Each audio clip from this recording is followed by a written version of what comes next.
Hey guys, quick overview of heparin to cover. We've been having some goofs.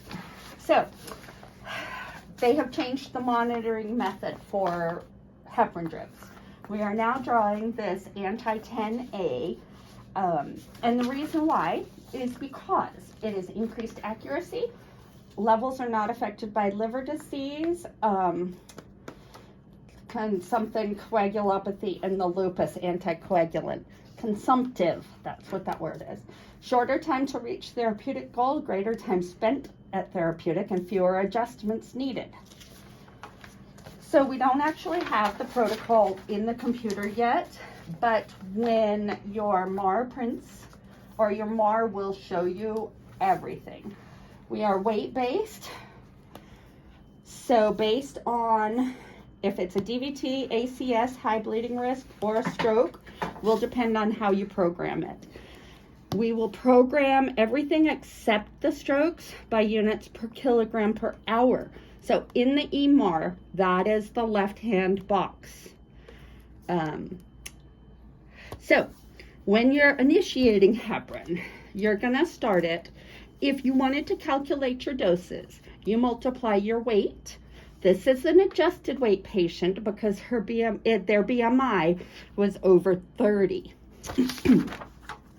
So this lady is a DVT. So we're gonna start it at 18 units per kilogram per hour. They have done the adjusted weight with the 40% correction. So we are going to program this. So here's our pump. IV drugs, heparin. This lets us pick our protocol, and it tells us we are going to be dosing in units per kilogram per hour, and we can bolus in units per kilogram. Yes, confirm. So initially for the bolus, I do not use the bags. Picked my heparin, my DVT, yes. Liz is here.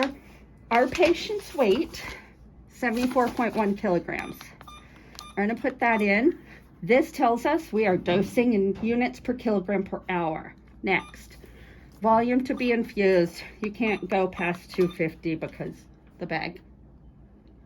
So just a quick tip from me. What I've always done with my heparin drips is kind of figure, okay, the rate's roughly 14 mils per hour. So I'm only going to program it for 7 hours worth. Yeah. So that it reminds me to check my labs. I've got to look for an anti-10A at the 6 hour mark. This only lets me get, it's got a little bit of lead time for phlebotomy, and then reminds me I got to check that. So that's my tip for heparin drips. And some people program it to alert pretty much when it's time to check that level again. So we would say maybe 90. Start it. All right, it has been 6 hours, and our labs have come back. And we are going to follow this protocol, algorithm, whatever. So we just came back at 0.25 units per mil. So we are going to do a 30 unit per kilogram bolus, and then we are going to increase our rate by 2 units per kilogram per hour. On the pump, we're going to bolus 30 units per kilogram.